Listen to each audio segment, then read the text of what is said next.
O retrato Oswaldo Peralva.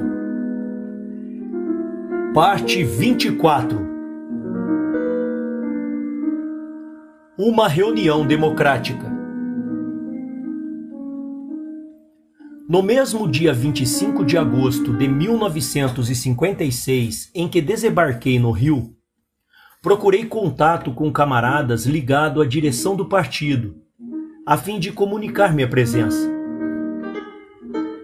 Disseram-me, porém, que os dirigentes estavam desaparecidos e não me foi difícil deduzir que o Comitê Central estava reunido. Estava. Mesmo assim, Diógenes Arruda se informou que eu havia chegado e gestionou, porém sem êxito, para que me fossem buscar a fim de eu participar do resto da reunião. Os debates que aí se travaram, conforme vim saber, vários dos principais dirigentes, como Amazonas e até mesmo Prestes, foram alvo de críticas, mas houve, sobretudo, um bode expiatório: Arruda. Disseram-me também que o crítico mais agressivo fora Agildo Barata. Isso foi confirmado, aliás, pelo próprio Arruda, quando, alguns dias após a reunião, em conversa com André Vitor e comigo, declarou que, em certo momento, diante da agressividade de Agildo, sentiu-se um pouco mal, ficando mesmo com a impressão de que ia parar a circulação em suas coronárias. Calou-se, como a rememorar instantâneos daquele Comitê Central, em franca rebeldia. Depois sentenciou: foi uma reunião completamente emocional. Compreendi então o interesse que ele manifestara por meu comparecimento naquela assembleia emocional. Sua posição se achava ameaçada e ele conhecia meu ponto de vista contrário às substituições sumárias na direção do partido, e que me parecia a maneira mais cômoda de subtrair-se à organização a uma análise de crise em que entrara o movimento comunista. No aeroporto de Kiev, quando viajávamos de Moscou a Praga, fazia pouco mais de um mês, expus a Arruda minha opinião de que as modificações que se vinham processando nos governos e nas direções dos partidos comunistas das democracias populares eram um meio de escamotear a justa solução do problema e mesmo um resultado da luta livre pelos postos de mando. Os que se estavam fazendo, disse-lhe eu, era cortar cabeças de turco e criar bodes expiatórios, por medo ou conveniência de não tocar na essência da questão. Apoiei minhas afirmativas numa série de fatos de meu conhecimento e concluí que as modificações só deviam verificar-se no processo mesmo da democratização, tendo em vista alijar os elementos que pretendessem entravá-la. Notei que a fisionomia se anuviara, fitando a estepe ucraniana que se desdobrava aos nossos olhos. Ele comentou apreensivo: sei que mando eu cometer. Eu sei que quando eu cometer qualquer erro, agora cairão todos em cima de mim. Não precisava ser adivinho para prever isso. Só que ele ainda estava otimista, supondo que lhe iriam pedir contas pelos futuros erros, quando o provável, o evidente, o certo é que iriam pedir contas pelos erros passados, aliás, inúmeros e graves. Se eu estivesse presente a essa reunião do Comitê Central, ergueria minha voz. a voz de alguém que trazia certa experiência internacional. Contra a solução fácil e precipitada de substituir os ocupantes dos postos dirigentes, conforme preconizaram Agildo Barata e outros. Isso coincidira com os interesses de Arruda. Talvez, por isso, ele tentou fazer que eu participasse ainda do final daquele debate no CC. "O pau comeu em cima de Arruda", informou-me Monati posteriormente. "Sobrou até para o velho", acrescentou, referindo-se a Prestes. Todos os participantes, dos mais tímidos aos mais audazes, atacaram os dirigentes principais. Era algo inteiramente novo no partido e a direção ficou atordoada. Contudo, nada se decidiu aí, a não ser a convocação de outra reunião dentro de um mês. De fato, o que houve foi um desabafo, a formação de um clima novo naquele organismo. E para essa novidade contribuiu o próprio Arruda, que apresentou um informe no qual as referências à União Soviética, outrora marcadas por elogios burocráticos e serviços, traziam agora a nota da crítica honesta e rude. Digo honesta e não sincera, porque o objetivo de seu autor, conforme ficaria positivado, era, sobretudo, conservar seu posto dirigente, posando de democrata e crítico do stalinismo. Infelizmente para ele, seus erros, seus atos arbitrários, seu mandonismo, sua prepotência foram tantos e tamanhos que nada poderia salvá-lo, nem mesmo o deslocamento que ele esperava e não se verificou, de Moscou para Pequim, do centro dirigente do movimento comunista internacional. No intervalo entre essa e outra reunião, contaram-me muitas coisas e eu vibrava e me entristecia. Vibrava com as manifestações de liberdade individual, de democracia interna, revelada nasquelas discussões do CC. Entristecia-me ao saber das monstruosidades praticadas contra certos militantes e que só agora, aproveitando essa onda liberalizante, vinham à tona. Eu ansiava por participar de uma reunião assim, livre. Recordava-me de bem uma dezena de vezes em que o Comitê Central se reuniu na clandestinidade, com a minha participação, e de 2 outras reuniões a que também assisti, ainda no tempo da legalidade, de 1946 a começos de 47, como jornalista.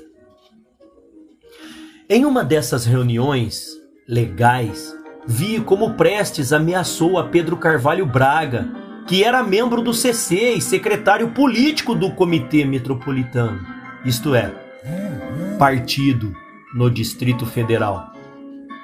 Simplesmente porque Braga ousara fazer restrições à atuação do Secretariado Nacional de Prestes, nominalmente.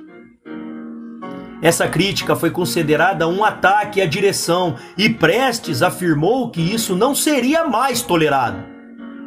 Eu escutava aquilo sem poder entender a sutilíssima diferença entre crítica e ataque no dicionário PCBista.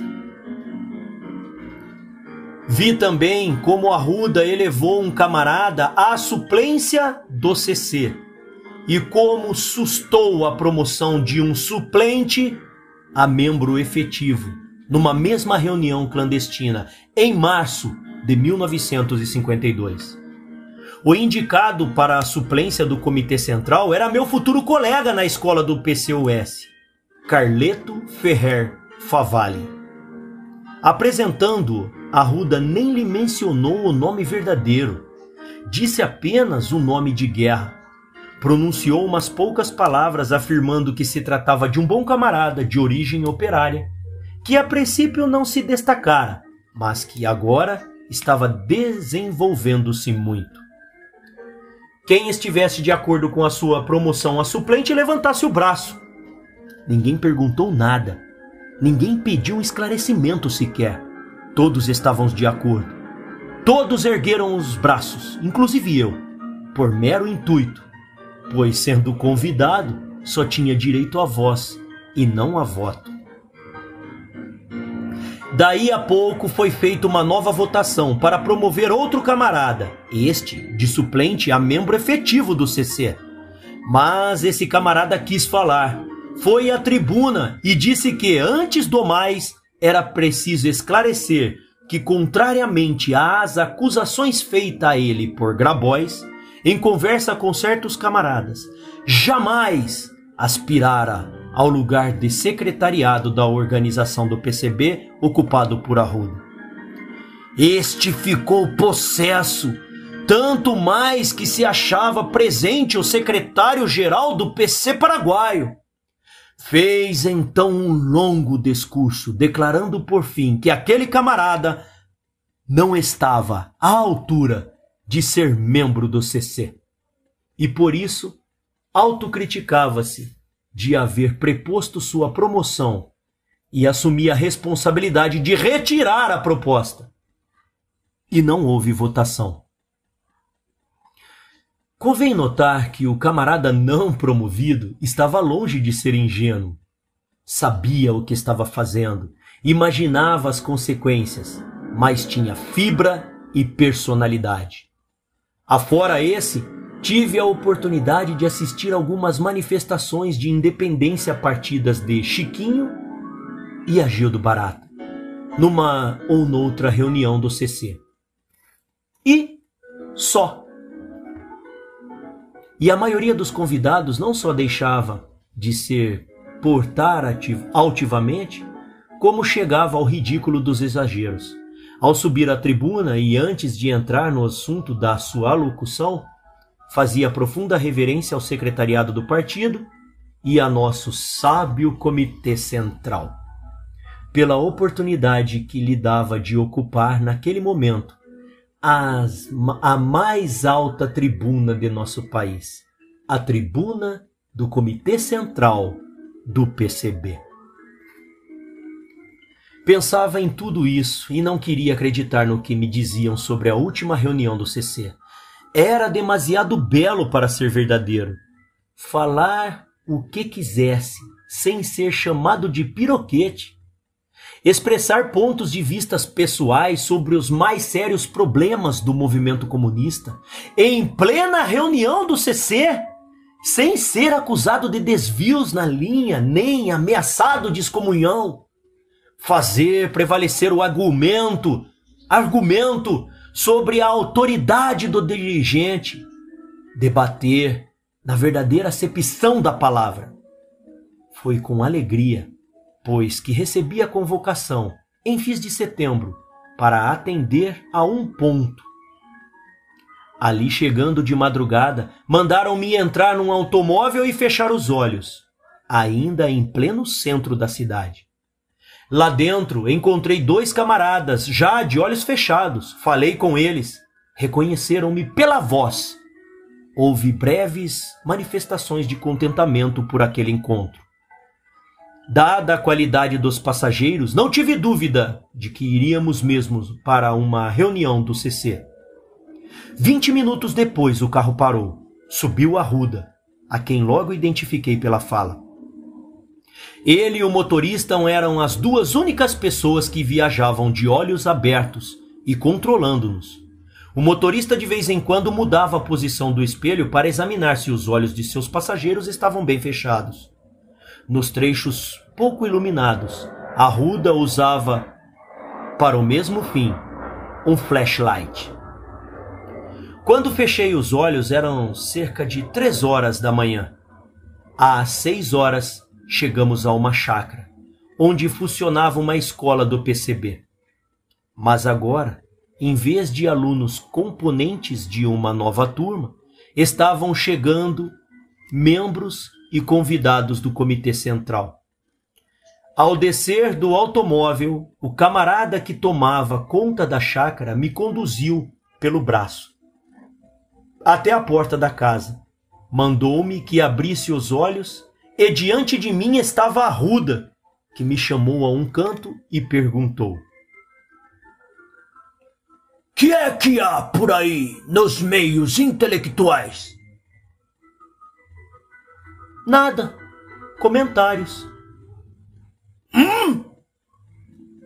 Dizem que é preciso desmascarar e derrubar também Stalin daqui, dando a entender que Stalin é você. Mas ele, com mais pavor da autocrítica do que diabo da cruz, afastou-se, batendo-me no ombro. "Está bem. Vai tirar uma soneca, depois conversamos."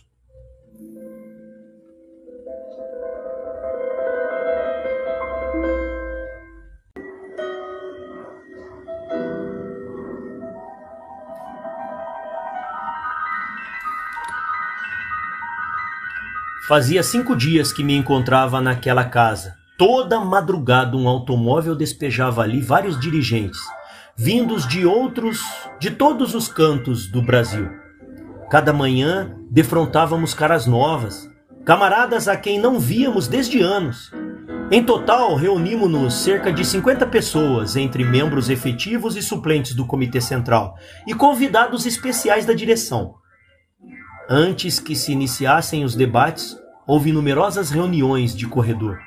Não sei bem por que o corredor era o lugar preferido de todos.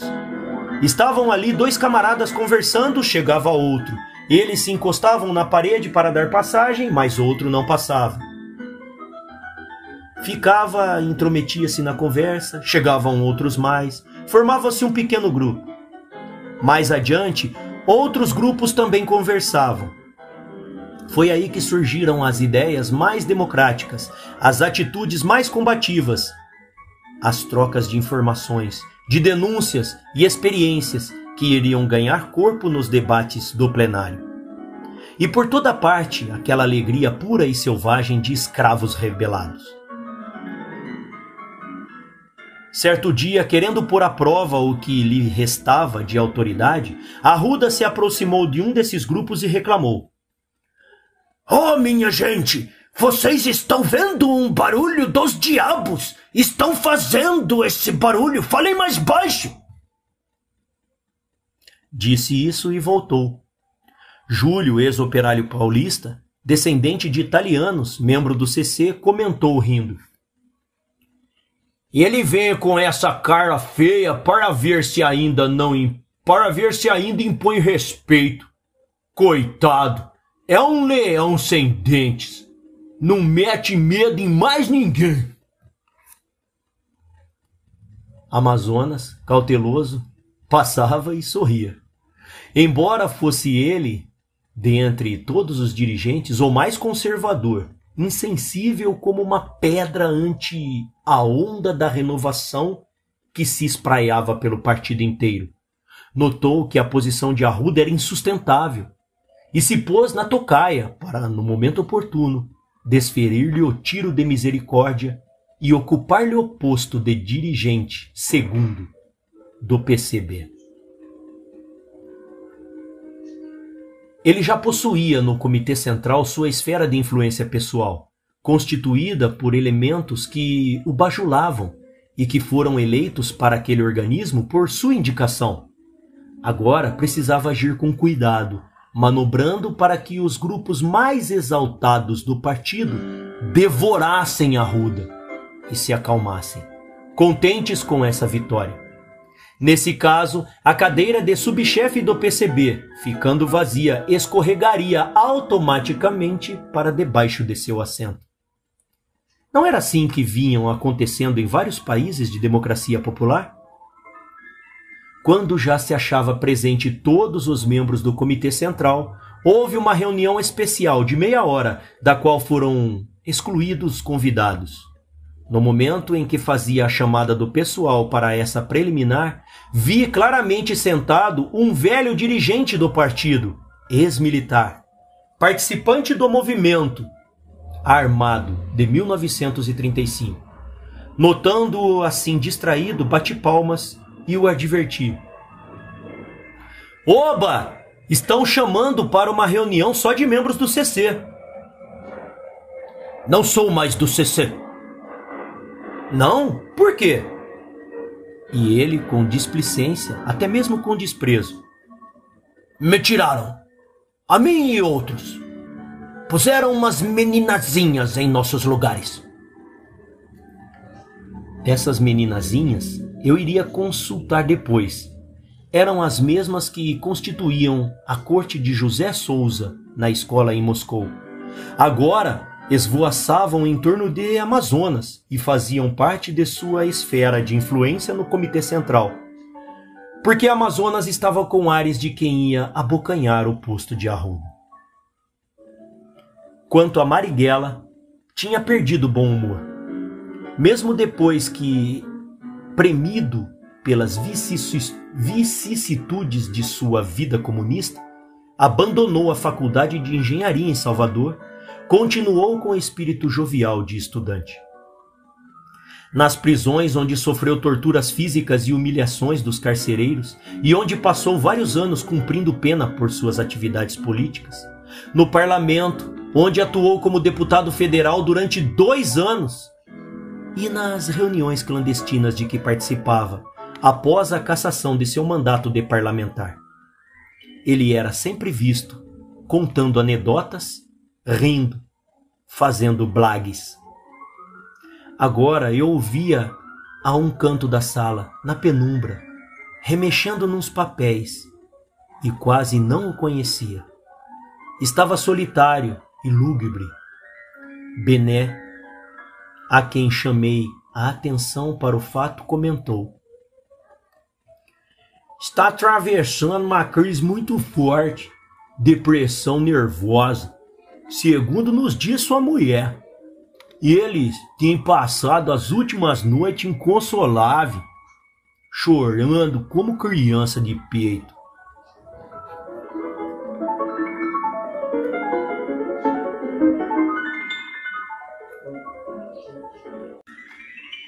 A reunião foi menos emocional, porém essencialmente crítica.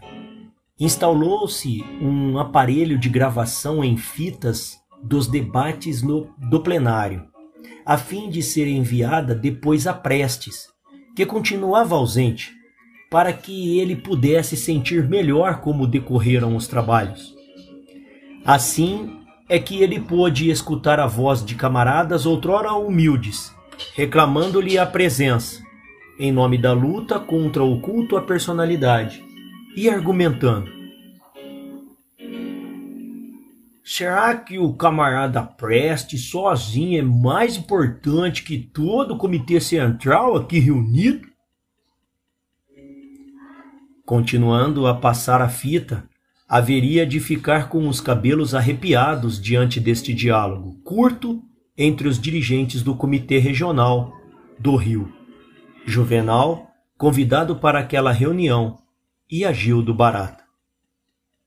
Juvenal, arquejante, a voz embargada: camaradas, tenho uma grave revelação a fazer a este sábio Comitê Central. Peço aos camaradas que nomeiem uma comissão para me ouvir em sessão secreta.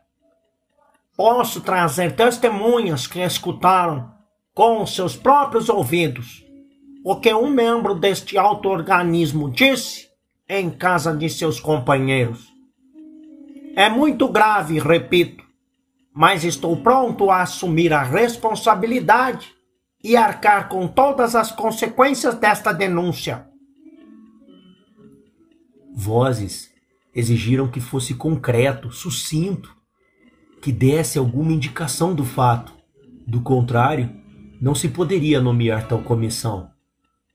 Juvenal, continuando, sempre arquejante: pois bem, camaradas, alguém que esteve aqui na reunião passada disse por aí, isto é, em casa de uns camaradas, que ficaram naturalmente estupefatos. Ele disse uma coisa que nem um inimigo diria. E se for nomeado uma comissão para me ouvir, estou pronto a dizer o nome deste camarada. Vozes exigiram que dissesse logo, afinal, o que foi que o outro disse? Juvenal, olhando em torno, hesitante em repetir a heresia. Pois é, camaradas. Ele disse que o camarada Khrushchev, que o nosso querido camarada Khrushchev era, com perdão da palavra, digo eu, era um bêbado. Agildo Barata, do meio do plenário, erguendo o indicador para o teto. Não precisa nomear comissão nenhuma. Quem disse que Khrushchev era bêbado fui eu! Sussurros e risadas em surdina se confundiram. Passou-se a outro assunto. Um dos temas principais de nosso debate foi levantado por Agildo Barata, que preconizava o imediato afastamento da direção daqueles camaradas mais responsáveis por abusos, mandonismo e erros grosseiros nos exercícios de suas funções. Outros haviam, como eu, que defendiam um processo diferente de democratização, achando que só deviam ser afastados aqueles elementos que tentassem entravar as medidas democratizantes e se recusassem a fazer uma autocrítica convincente. Mas essas divergências não nos dividiam. A divisão que sempre foi tornando evidente era que os que queríamos assegurar uma vida inteira com liberdade, que fazíamos críticas à União Soviética e ao PCOS, e de todo outro lado, os que adotavam uma atitude claramente conservadora, como era o caso de Amazonas. Durante 2 dias tivemos, além de fecundas conversas nos corredores e nos cantos da casa, outrora rigorosamente proibidas, discussões vivas em que até os convidados como Aidano de Couto Ferraz, então diretor do Voz Operária, e eu, recém-chegado da Europa e ainda sem função no PCB, opinávamos com a mais absoluta liberdade, aparteando, outrora os apartes também eram rigorosamente proibidos, e contraditando os antigos semideuses. Depois disso, houve uma interrupção para que a grande comissão, que acabara de ser nomeada, composta de Arruda, Agildo, Amazonas e mais 2 outros, redigisse o esboço de projeto de resolução do CC do PCB, sob as teses do 20º Congresso do PCOS e suas consequências nas atividades comunistas no Brasil. Os trechos mais democratizantes foram de autoria de Arruda e Agudo. Os trechos mais conservadores, mais atenuados nas críticas aos soviéticos, eram resultado da advocacia de Amazonas. Havia um trecho assim: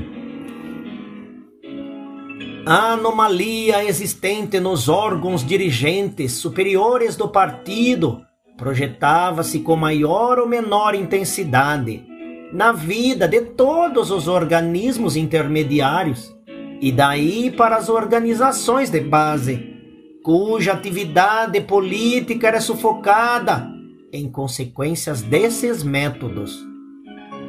A opinião e a colaboração de militantes do partido não eram, em geral, levadas em conta, o que revelava falta de confiança na sabedoria coletiva do passado do partido.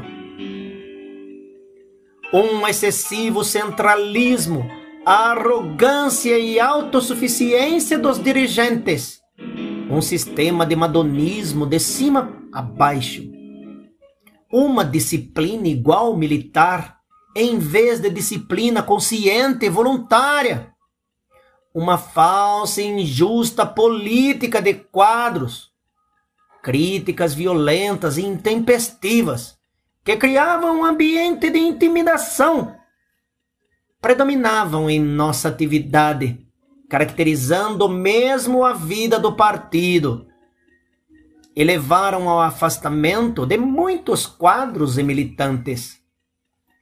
Tal sistema e tais métodos tolhiam a democracia interna, a liberdade de opinião e de crítica, e o desenvolvimento do pensamento criador em todo o partido.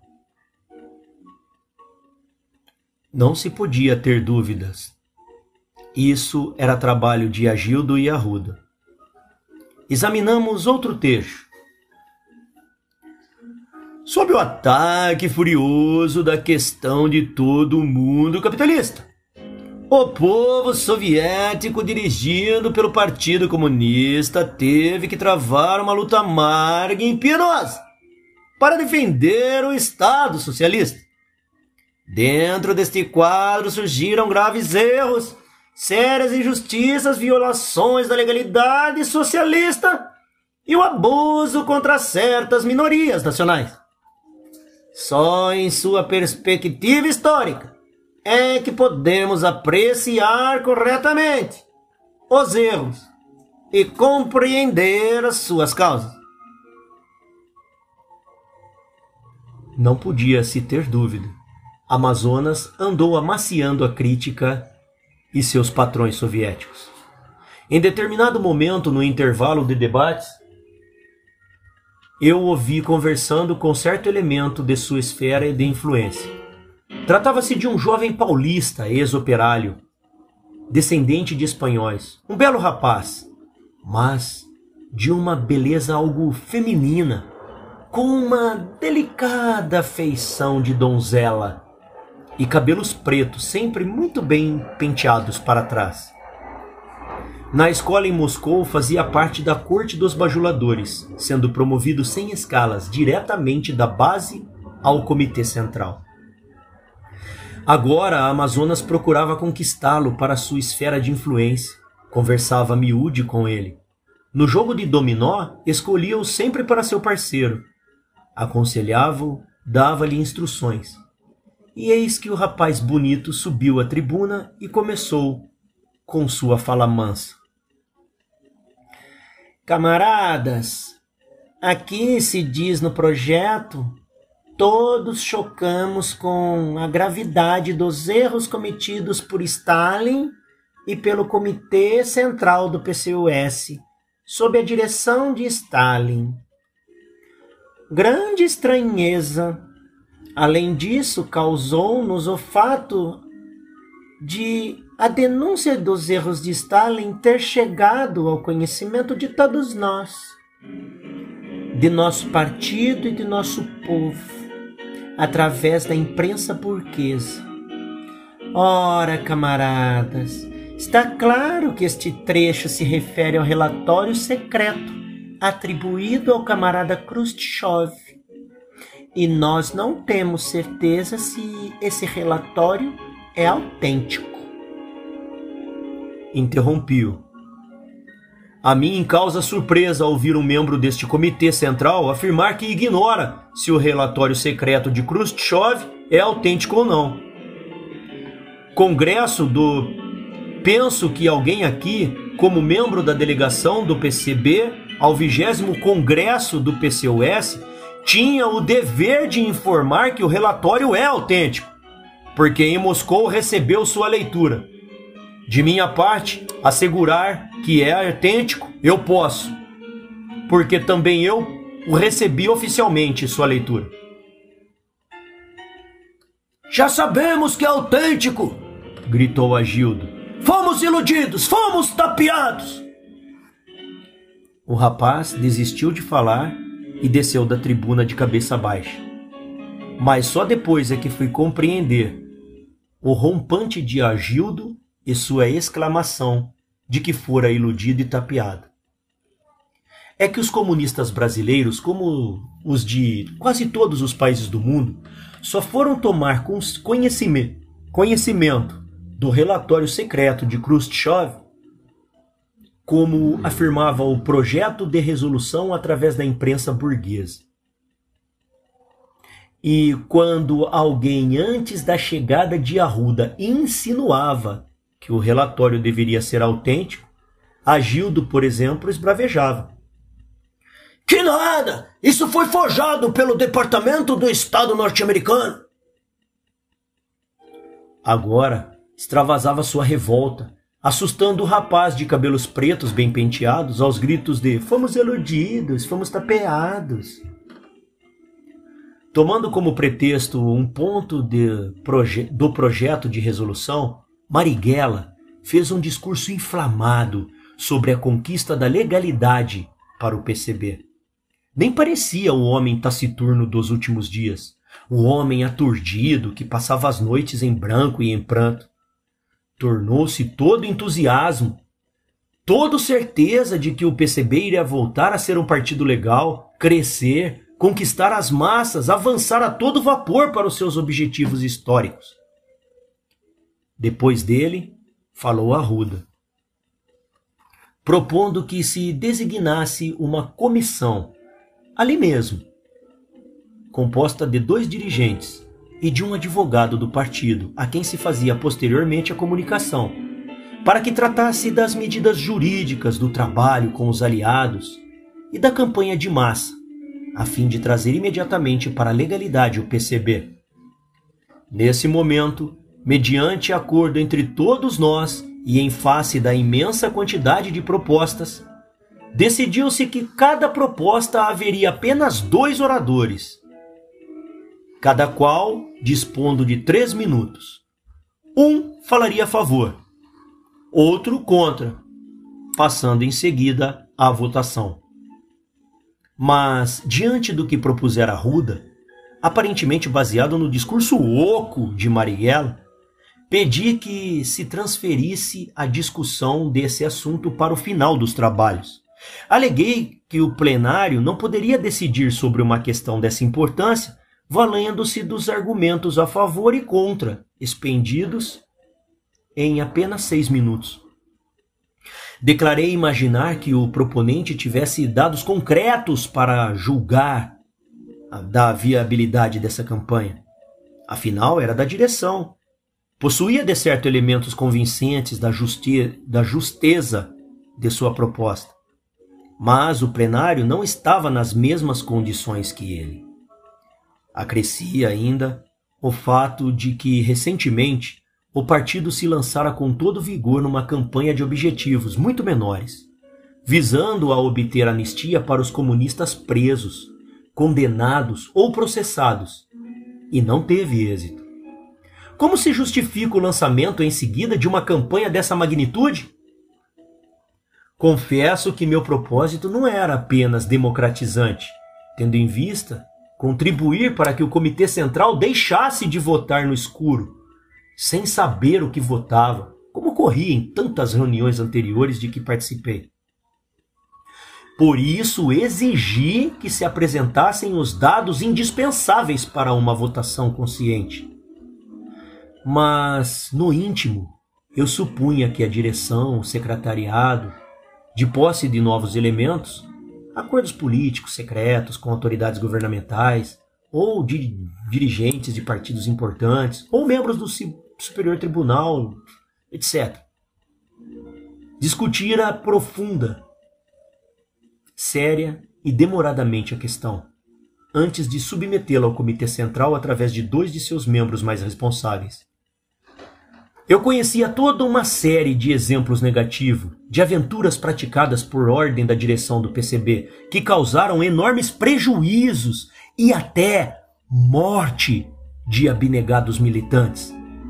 Mas dizia para mim mesmo que errar era humano, e supunha que cada um desses erros, cada uma dessas aventuras resultasse apenas da insuficiente experiência revolucionária, e não da irresponsabilidade.